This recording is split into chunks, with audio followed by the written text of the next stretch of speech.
We are addicted to true crime. From serial killers, Ted Bundy, John Wayne Gacy, Richard Ramirez, to unsolved murders, UFO sightings, the Zodiac Killer. Step into my world. Step into Solved or Not, the True Crime Paranormal Podcast.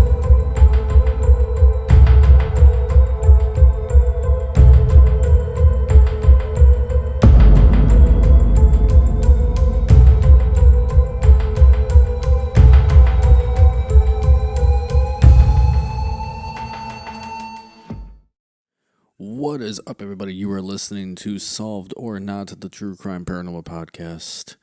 We are back for another great episode for you here because the last episode was so fantastic. It really was. We dived deep into the murder of JonBenet Ramsey, and that case is still not done. I definitely need to go back and revisit that case because, it's just not done. There's still so much that circulates around that case. It's a really sad case, actually. It really is. It's truly sad. If the results are what they came to be, then it's just really, really sad. It's such a sad case. I'm so sad. Anyways, I got a new episode for you guys today. This is a great one. If you are a classic film lover like me, I love classic films. I was raised on Bonanza, Little House on the Prairie. I was raised on black and white classic movies. Well, classic music, I meant to say, not classic. Well, yeah, classic movies too. But I was raised on classic movies, Little House on the Prairie, and Ten Commandments and all these great classic films. Don't get me wrong, I like films today, by today's standards. But it's just something about the black and white films that I just love the most. It's something about those actors and actresses way back when sound was just being discovered and they didn't know what to do with it. And those actors who were silent film actors started transitioning to audio actors. Some of them didn't make it. Some of them their voice just did not match. Talkies is what they were called. They didn't match the standards of what they looked like for some strange reason. And if you actually listen to some of these people, it's just like, you can definitely tell, like, their voices are really high, and it's so weird to watch these movies, and you watch, like, the silent films, and then you watch regular movies, and you're just like, wow, you do sound a lot different. So today, we are diving deep, my friends, deep to the 1920s. Oh yes, the silent era. The era where talkies were just starting to come out and people were like blown away. The studios had to transition. They had to be creative to get these talkies out here. That's what they were called, by the way. They were called talkies for some strange reason, I guess. But this episode focuses on one actor or actress, my bad. One actress who transitioned from the silent era to the talkies, but after she became a talkie actress, she still thrived. She was still successful. I'm talking about none other than Miss Thelma Todd. Yes, ladies and gentlemen, we are talking about Thelma Todd. Oh, yes. Don't be surprised if you don't know who Thelma Todd is. I really didn't know who she was either. And that's really sad to say, actually. I didn't know who she was either until I heard about this story and it got mentioned that she worked with Laurel and Hardy. And I was like, oh, wow. I might have seen her at one point then. So she was that transition, like, from the talkies to the whatever you want to call it, or from silent era to talkies. And I gotta admit, she was really cute. I'm not gonna lie. Like, it's so funny to say that because of our standards of girls today and their standards of girls back then. There's such a huge difference. You see our girls today, like they're on TikTok and they're all like, whatever, this bullshit or whatever. And then you see girls back then and they're like these flapper girls and their hairs are all nice and it's just, yeah, whatever. We're not going to get into that on this episode, but we'll get to that at a different point in time. I'm just kidding. No, we won't. So when I heard about this case, I don't like calling them cases. I like calling them stories because she was a living person. She was a real person. And you're calling it a case, and it's like, okay, that's great. She's a case. She's not a person. She's not a living being. Anyways, Miss Thelma Todd was born on July 29th, 1906 in Lawrence, Massachusetts. Now, I don't exactly know how close to Boston that is. I would imagine she had like a Boston accent of some sort. She was best remembered for her comedic roles in Monkey Business, Speak Easily, and Horse Feathers. I want to say that Monkey Business. I want to say that was with Laurel and Hardy, but I definitely have to look at that and see which films she was with on Laurel and Hardy because I really can't remember. Her career spanned for 9 years, starting in silent films. She was 29 when she died, by the way. And her career spanned for like 9 years. I think it was 9 years. Let's see. Her career would have lasted 9 years, and she was started out in silent films, and then went to the talkies. So sometime between like that point in time or whatever, and she was great at both silent film and talkies. And she was one of those few actresses to make the successful transition to sound films, like I mentioned earlier.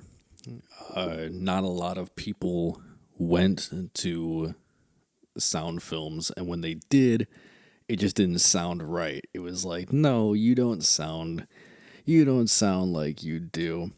There's a movie called Singing in the Rain. Gene Kelly, Debbie Reynolds, great freaking film. I know like all the words to the movie, which is very, very sad because I watch it so many times. And it's a movie about how silent film stars transitioned to talkie stars. And there's one actress in there, which I can't remember her name off the top of my head. I'd have to look at it. But she doesn't sound at all the way that people thought she would. And it's just a movie about like the silent film, the transition to the talkies and everything, and it's really funny. If you get a chance to watch it, I highly recommend it. It's such a great film. Like I said, I know all the words to it from like from front to back, and it's so sad. So when she was younger, she didn't always want to be an actress, and you see this all the time. Some of these people don't want to be actresses right away. They want to be something else. And it was in that time period where when you want to be in films, you have to know how to dance, you have to know how to sing, you have to know how to be romantic. And for her case, she was the next Marilyn Monroe, really. Or she was the first Marilyn Monroe. And then Marilyn Monroe came in like the I want to say 50s, 40s, 50s. I could be wrong on that. But she didn't want to be an actress. She wanted to be a school teacher. And she enrolled at Lowell State Normal School to become a school teacher. This was still in Massachusetts. And I feel like she would have been good at it. She's like one of those teachers that is just like, oh wow, who are you? And what are you doing here? So I feel like she would have been just a great teacher. She would have been great at it. Regardless what she did, she would have been great at it. But of course, You're living in the 1920s. This would have been, yeah, 1920s. You're living in the 1920s, and we're entering another beauty pageant. She was a beauty pageant person. Well, her mother wanted her to be in beauty pageants. Didn't we just do this with Jean Benet Ramsey? Where the mother wanted her to be a beauty pageant. Those goddamn beauty pageants. And she actually won. She went on to be Miss Massachusetts in 1925, which is kind of cool, actually. I guess that's a big honor, you know, to be Miss Massachusetts. I don't know how many beauty pageants there were in that time period, but I mean, I guess that would be a pretty big honor to be crowned Miss Massachusetts is Thelma Todd. Ladies and gentlemen, Thelma Todd. I don't know. So apparently, she went for the Miss America contest, and I don't know the standards of that. It's 1925. I don't know the standards for the Miss America contest. I'm sure it's pretty extensive. And she went to the Miss America contest, and she didn't win, I don't think, but she was spotted by talent scouts, and this was a big moment. Like, people are usually spotted by talent scouts on Broadway in New York City, but this is Massachusetts, so it's kind of cool.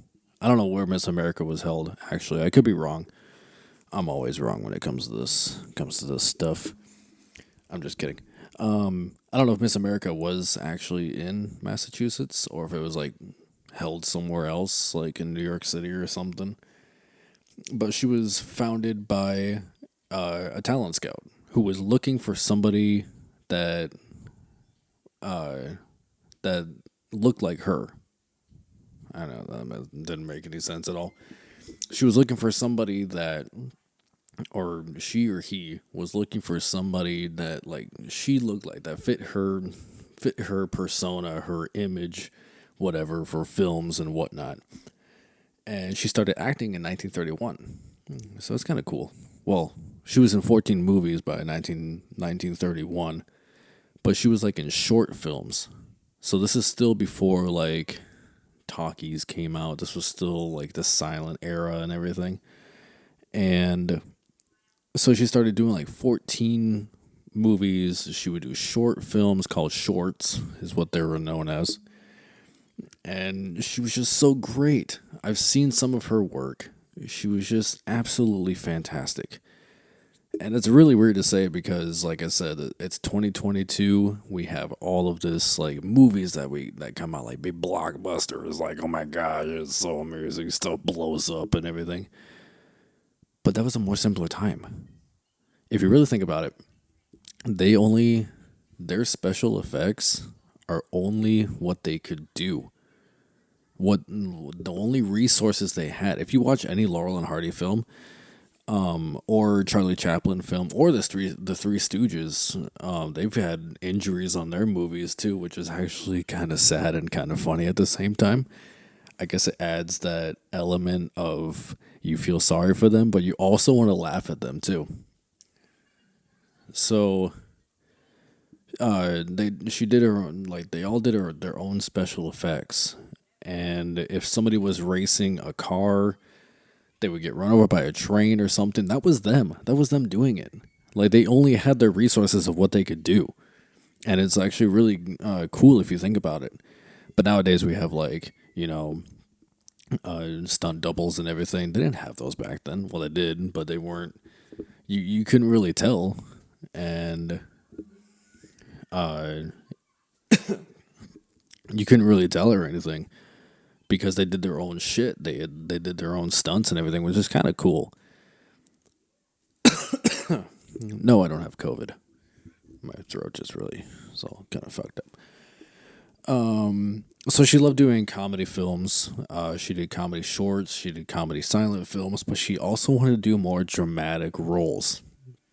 And she wanted to be a dramatic star. And she just kept getting these comedy roles. She kept getting funny parts. She played the busty blonde, and she got a nickname, Ice Cream Blonde. which I don't know why she got that nickname, honestly. It was just a nickname that she had, I guess. And she wanted to do more dramatic roles. And later on in her life, she actually did, and she did more dramatic roles. And she's just this amazing, amazing person.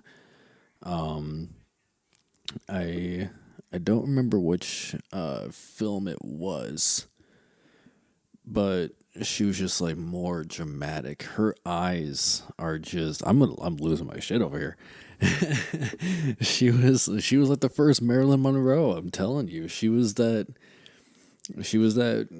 comedic actress who went on to making like the silent films and all the quick, fast moving films and everything.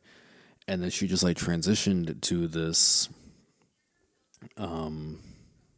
like dramatic like I'm gonna kill you with my eyeballs. Like that's what she reminded me of when I saw this, and I was watching one of her movies recently, and I was like, oh yeah, yeah, I can definitely see that.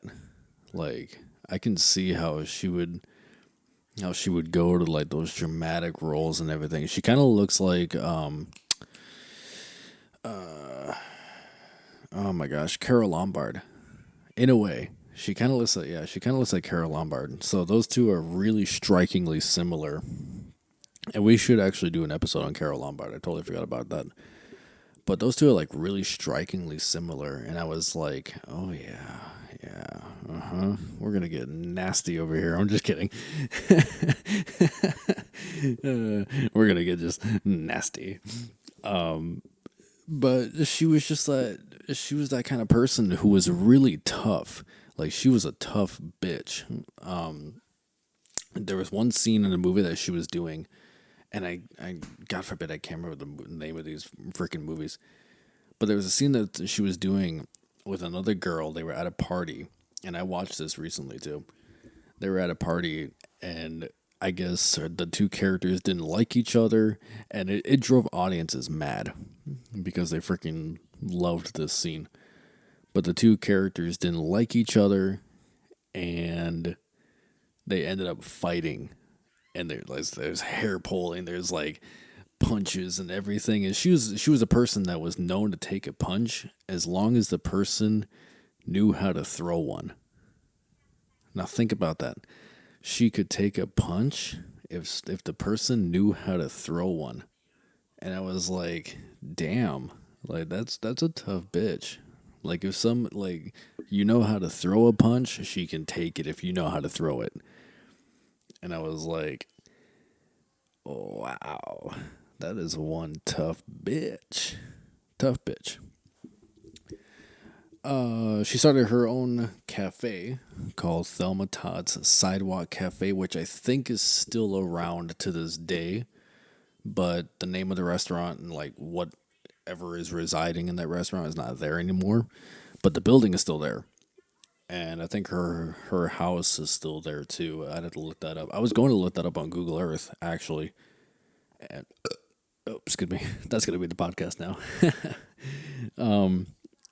I wonder if the building is still there because this was 1934. This is a long time ago. Hollywood goes back way fucking far. And yeah, she had her own cafe. You know, it's kind of like a Bon Jovi kind of thing. Has his own restaurant. Just stops in every now and then. And she loved to cook already. Like she made pork chops over a coal grill fire thingamajigger. So she was already cooking. She already knew how to do that. And she was is that word prominent? Is that the word I'm thinking of? Like she loved doing something, so she was prominent. Whatever. She was into gambling, obviously, horse racing and all this.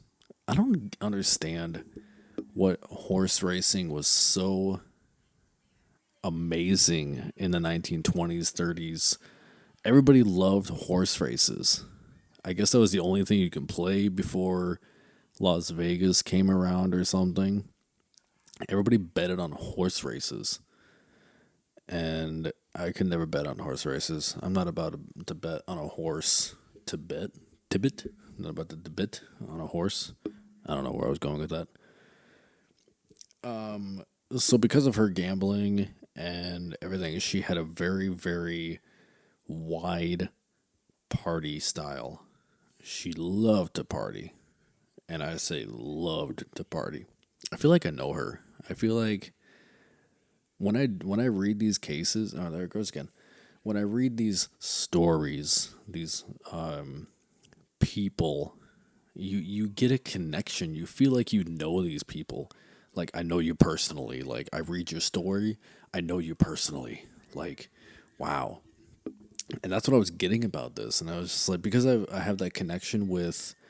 Sorry, I got my TV playing in the background. It's kind of annoying. I should probably turn it down, huh?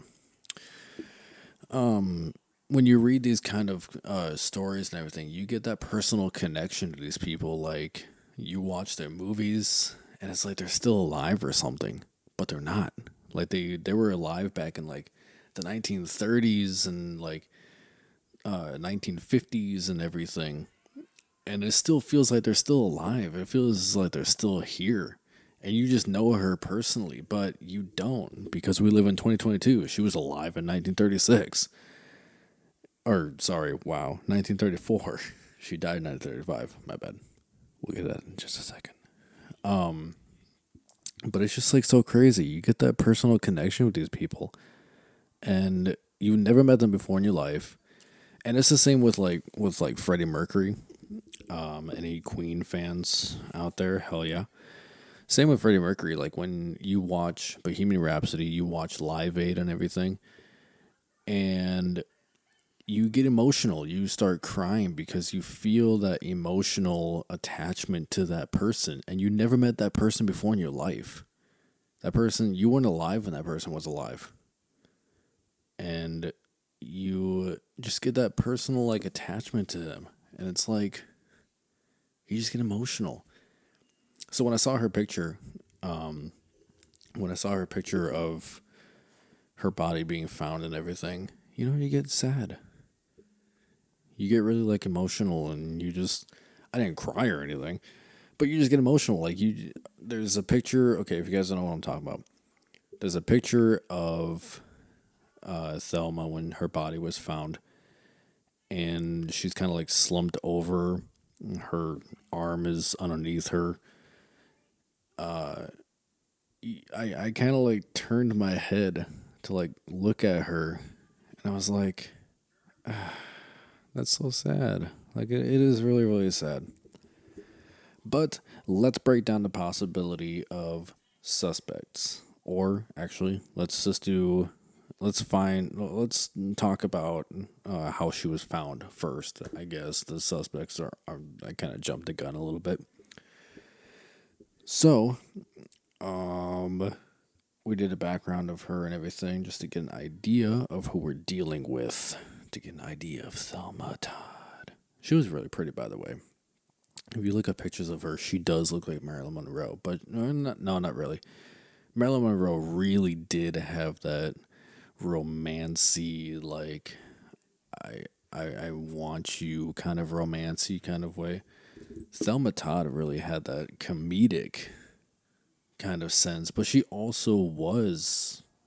have that kind of romance. Yeah, fuck it. She did have that romancy style. She had that comedy style, but she also had that romancy style. Like, I'm funny, but I'm still gonna like look at you with my black eyeshadow eyes. Oh yeah. Okay. So, December 16th, I believe it was, 1935, she was supposed to be, it was a Sunday. She was supposed to be home at 2 a.m. She went to a party Saturday night, as she usually was known to do, so that's not really news. That's like old news. But her husband that she was with, his name was Wallace, I believe. Nope, I am sorry. Her Roland West. I guess he was an occasional lover to her. I heard a bang. Hold on. Or that was really weird. I heard a bang. So Roland West was, I guess, who she was living with. She was living in the same apartment as him, and it's all confusing. But we're gonna break this down. So she was supposed to be at home at 2 a.m. because she was at a party. Obviously, it's not news. She partied a lot, and she was receiving like all these death threats. She was receiving death threats from a lot of people for some reason. I don't know. She had problems, I guess, like we all do. She was having problems, I guess, and she just kept receiving death threats after death threats. And her friends told her like it's okay, it's going to be fine. And she was worried. She's received plenty of criticism in her life, and she was worried. And after a while, the studio started like telling her that she should get a driver, a chauffeur, and she had one for 3 years. It's been going on for 3 years. And this driver would take her up to the apartment, walk her to the door for 3 straight years. That's dedication, bro. 3 straight years. I don't know how dedicated he was. I don't know. He probably was dedicated. But for 3 years. So on that very particular night, she got into the car. This was at 3 in the morning. Okay. I guess it was like December 19th or something like that. What did I say? 16th or 19th? I forgot to write it down. My bad. My notes are terrible. So she gets home at 3 a.m. and the driver automatically notices that something is wrong. Okay. She doesn't talk. She doesn't say anything. She was super happy at the party. Everything was great. She had drinks, probably one too many. And she got in the car and the driver was like, okay, I'm just going to take you home like I usually do. And she was quiet. She didn't say anything in the car, which was weird for her to act like that was weird. And then as soon as the driver dropped her off, she didn't ask to be walked to the apartment, which she usually did every day. So something was already wrong. So one strike is what happened at the party. If she was in such a great mood, happy, ordering drinks, who talked to her? Who pulled her aside and was like, I'm going to kill you, yada, yada, yada. And so maybe she was depressed. Maybe something was wrong, and she just didn't want to talk. She was depressed. And it's just so sad. Like the final ending of these actresses' careers is so sad. It's depression, it's medication, it's whatever. And yeah. And it's just really, really sad, That really sucked. You're in the middle of your podcast and everything, and you have to go to use the bathroom. Like I had too much coffee or something today. I had to pause it, and I was like, I'm going to fight it until the end of this episode. And then I was like, nope, I got to go to the bathroom. So I had to do that really quick. I was on a roll, too. I was like, man, I got to go to the bathroom. This sucks. Now I lost where I was. That's great. So she was supposed to go to get home at 2 a.m. and she gets home at 3 a.m. because she's just the way that she is. And she's like, fuck you, I'm coming home at 3, whatever. She was that really snappy attitude. And she was like, you want to fight, do you? You want to race, huh? And it's like, oh man, she had that kind of attitude. It's just like, I don't fucking care what you say. Go fuck yourself. But it was a simpler time. They couldn't say that, She goes up the stairs, apparently. She was heavily intoxicated, is what they were calling it as. Heavily intoxicated. And she had to climb a flight of stairs to get to the garage or to get to the apartment and everything. And that was the last time that her chauffeur saw her alive or saw her altogether. My heater is going to turn on. I don't know if that's going to be a bother or not, but we're going to get through it anyways. So she goes up the stairs and gets to the garage, and that's the last time she was saw. Last time she was seen alive. Okay. It said that she was sitting in the car for 12 hours. 12 hours without being found. Are you serious? That's another red flag. 12 hours without being found? You gotta be kidding me. So her body was found the next day. I should also mention that at the party, she promised a dinner to some of her friends. She's like, "Oh, I bet you won't come to my restaurant. Like, you won't come to the cafe." And they did. They made it to the cafe, but she was nowhere to be found. Where was she?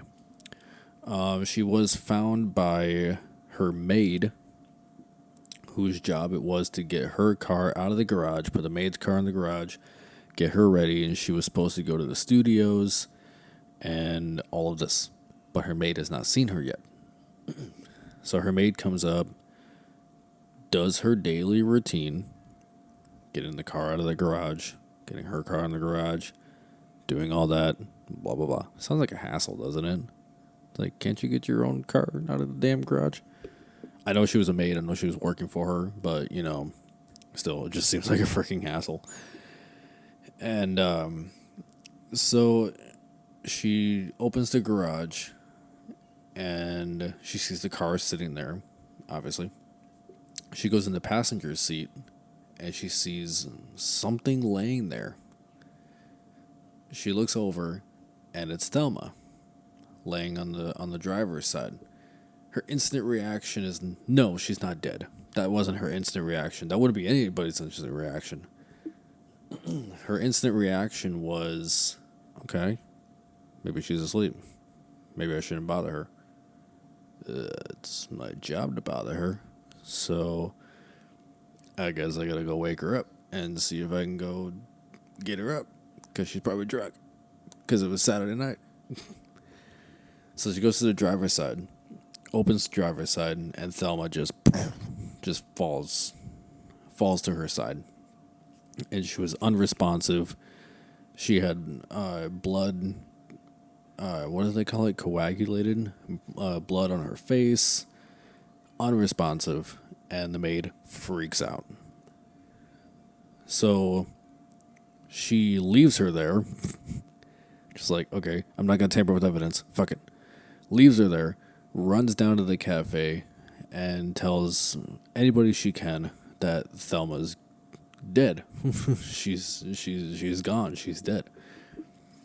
And they didn't want to cause alarm. They didn't want to raise worry or anything. So they don't call the police from the cafe. They actually go, I think it was 10 miles. 10 miles down the street, and they call LAPD. And they're like, hey, we need assistance over here and everything. I don't know if they told her that Thelma was gone or something. And they started doing investigations, and they started trying to figure it out. They found out that she had broken ribs, a broken nose, and there was bruising inside her throat. Okay, not outside, inside her throat. And this was from a Coke bottle. How the fuck would you do that with a Coke bottle? Just shove it down your throat and just, I'm going to bruise your throat with a freaking Coke bottle. That sounds kind of wrong. I'm sorry.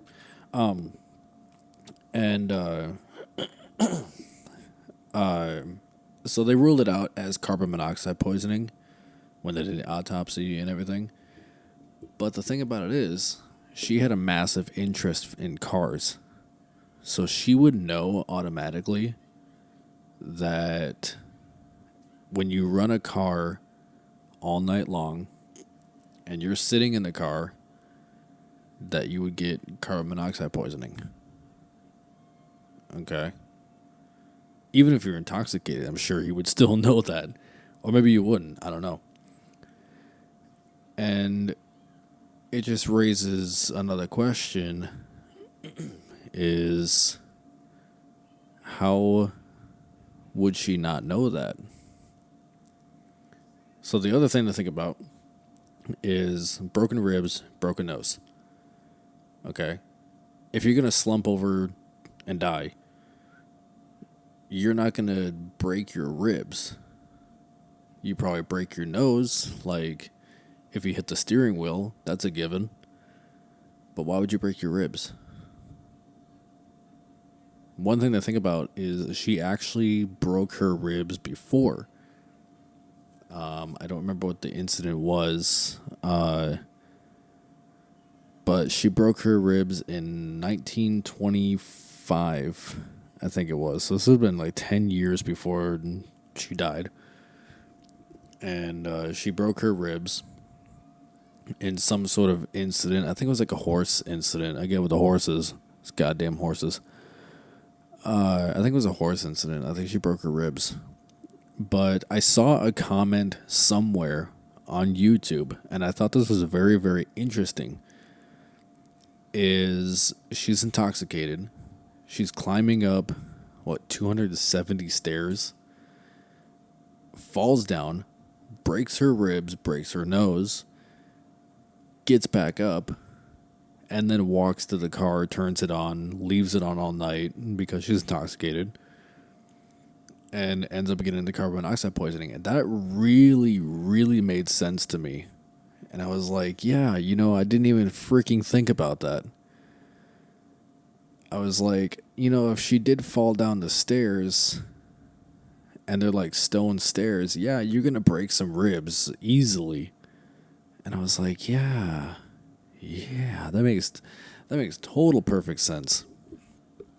And I'm not being sarcastic either. That really does make total perfect sense. Like if she falls down the stairs and breaks her ribs, hits her face on the pavement, yeah, you're gonna break a lot of stuff. And I was like, yeah, man, that actually sounds really plausible. But then there's other theories that have come out as well. And we're going to get into those right now. The breakdown of possible suspects. Dun dun dun. So, of course, being who she was, she had a lot of enemies, a lot of death threats. Like I said before, a lot of people who wanted something to do with her. Some kind of money business, some kind of funny business, There's a lot of stuff. So, let's get into it. When you're in Hollywood in the 1920s, 1930s, 1940s, one way to get into the movies, into the studios, is be a sexual figure. And she didn't want that. I think Marilyn Monroe was the same way. Hollywood at that time, and it still kind of is today, Hollywood at that time was circled around sex. If you were a female actress, if you were an actress and you wanted to make it big in Hollywood, you wanted to be that spontaneous actor. Oh, yes. You had to partake in some kind of sexual activity. And this is not a lie. This is actually truth. I heard about a documentary. It's a very, very emotional documentary. I think it's called The 27th Girl or something like that. It's a documentary that focuses and centers around the sexual circle that is Hollywood, and it's still a sexual circle today, I'm sure. Like, you see all the stories and everything, it's all gross and blah. So, there's theories that go around that the studio producers and everything had it out for her, because she wouldn't partake in like the sex orgy stuff, which is probably stupid. I don't think a studio wanted anything to do with that. If they cut her contract because she didn't want to do sex and things, I think they should just be like, whatever, you're not worth it. We're just gonna keep doing ourselves, which sounded really gross after I said it. We're just gonna keep doing us and whatever. One of the suspects was I'm going to pronounce his last name wrong. Pat DeCiccio. I think I pronounced that right. Pat DeCiccio. He was an abusive person, like extremely abusive. Even his ex-wife mentioned that he was an abusive person. And I guess at one point he was a self-described agent with underworld connections. What the fuck does that mean? A self-described agent with underworld connections. So basically he's the Grim Reaper. I have underworld connections. Whoa. And they would actually fight so much. Like I told you, she was a tough bitch. Like, she could take beatings, and they would actually, like, fight each other to the death. In this corner, we have Pat DeCiccio. In this corner, we have Thelma Todd. Now, fight. I'm just kidding. So, I guess she divorced him after, like, one too many beatings or something. And I guess she had enough. She's like, I'm tired of you beating me, so I'm just going to divorce you. So he was ruled a suspect for killing her. And I guess he had a motive to kill her. Everybody's got a motive to kill Thelma. It's kind of sad. The next suspect was Roland West. I guess he was a failed director, and he was an occasional lover to Thelma. And what I mean by occasional lover to Thelma was he was married. No, not to Thelma. He was married. And they were also co-owners with, it was between Roland, Thelma, and his wife, Jewel, who owned Thelma Todd's Sidewalk Cafe. And she had no problems with him being in a relationship with Thelma, which is kind of stupid, honestly. It's like, okay, you're going to have a relationship with her, but I'm just going to be married to you, and we're just going to call it good, Don't even care. So he was a suspect in wanting to kill her and everything. Like I said, she had, like, numerous people who wanted to kill her at some point. The third suspect is Jewel Carmen. This would have been Roland's wife. The only motive she really had against Thelma is squandering her investment into the cafe because the cafe was losing money. She had no problem with her and Roland having an affair. I guess they really weren't having an affair. Oh, really? But she had no problem with that. The only problem she had was, you're squandering my investment into the restaurant. Like, bitch, really? That's where you draw the line. That's what you have a problem with. Are you serious? Like, come on, man. The fourth one, and people are really like iffy on this, if she had any connection with the mafia, the mob, and all this. Lucky Luciano. That was another suspect. And apparently he wanted to come in, turn her cafe into a gambling area, prostitution area, and she's like, nah, fucker, you're not doing that. And I guess she had like a torturous relationship with Luciano, according to my notes that I found. But I don't know if he really did anything to her that was aggressive or anything. But when you're dealing with the mafia, you're dealing with the mob. They ask you something. Oh, you better do it. We're gonna take you downtown and we're gonna beat you. We're gonna whack you. and he wanted to turn her restaurant into a gambling place. She was like, "No, no, we're not doing this. No, I love gambling and partying, but I'm not going to do that. No, go fuck yourself." So he was ruled a suspect, and nobody really knows. Nobody knows. Uh, Nobody knows who did it. Nobody knows who it was, and it's just really sad. I hope that she eventually like finds the justice that she deserves, and I hope that whatever happened, I hope there's a lot of like conspiracy going around that somebody had a hit for her and somebody wanted her dead, like a lot of people did. I guess it's kind of sad too. A lot of people wanted her dead, and I hope it was nothing like that. I hope that it wasn't somebody wanted her dead. Somebody had it out for her, and they made it look like a suicide, but it was actually a murder. And they took her out, drugged her, but there wasn't any drugs in the autopsy, which was fascinating. But they took her out and whacked her, is what the mafia term is. Brought her back to the garage, put her in the car, made it look like a suicide, but it wasn't. I hope it wasn't like that. I hope it was, she was depressed. She was really, really sad. Depression.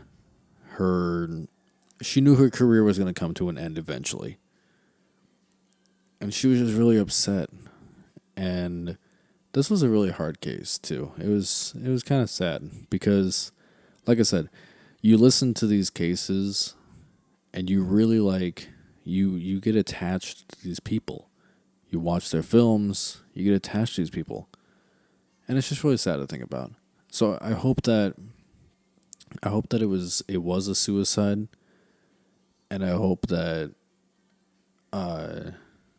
she was at peace afterwards. But she seemed like a really lively person. Everybody said that she was a party person. She loved being happy. At the last party she was at on that Saturday, she was very lively. She was like, "Let's go. Let's do this. I'll see you at the restaurant tomorrow." And just those words, "You should come have dinner at the restaurant tomorrow," that's not coming from somebody who would commit suicide that night. So my theory is that somebody talked to her at the party. Somebody pulled her aside and was like, "Mafia, maybe," pulled her aside and was like, "You're going to do this or else." Like somebody was like demanding like $10,000 or something. And that's how much money was needed for, I think it was repairs or something on the restaurant, which is very ironic. This is JonBenet Ramsey all over again, demanding money, demanding the same amount of repair money it is to repair the restaurant. It's like $10,000, and then it increased to $20,000 or $12,000. And it's like, you don't do what we say, we're gonna demand more money from you. And she must have been at this party. Somebody demanded some money from her, and then the rest is history. Like, who killed her? Or did she kill herself? Because she didn't want to deal with it. Because she dug herself way too deep into the mafia. She dug herself way too deep. And she knew her career was going to end. And she just wanted to end it. Eventually settle down. Start a family. She knew how to cook. She had the restaurant. It seems like she couldn't just walk away. She couldn't just walk away from Hollywood. Like, Hollywood was right there. Hollywood wanted her, I guess. And her only solution would have been to end it, to commit suicide. Which is really sad.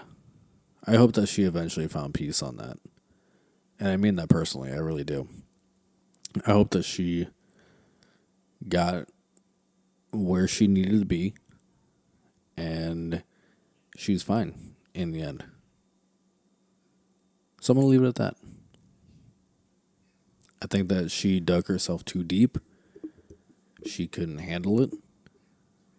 And she ended up committing suicide. But here's another note. She also had a heart ailment. And I had to go on Google and look at what this was because I didn't know the medical term. But she had a heart ailment. And I guess it's like a heart disease or heart defect or something like that. When you mix it with alcohol, doctors recommend that you don't mix it with alcohol. And she was a heavy drinker, apparently. And she mixed her heart ailment with alcohol. Could that have triggered something? Could she have died from a heart attack? But see, that also wouldn't explain the broken ribs and the broken nose. She was intoxicated. She could have fallen down the stairs. So many factors take place in this. And I leave it up to you guys to decide because this case is still a mystery to me. I'm still trying to figure this out. With our last episode, that was too easy. You put all the pieces together and it's like, yeah, no, we know who did it. It was, yeah, we know. So, I hope you guys enjoyed this episode. This is really a fun case for me or fun story, I'm sorry. This was a fun story for me because I love the old 1920s. I love the classic movies, the classic music and everything. And this was just a really interesting one. I felt really close to Thelma. I felt like she needed something. She needed to be heard. She just needed something. And I feel really sorry for her and I feel bad for her. I really do. But thank you guys for listening. And this is a really fun story. It was a fun little one to do. So until next time on Solved or Not, I'm signing off.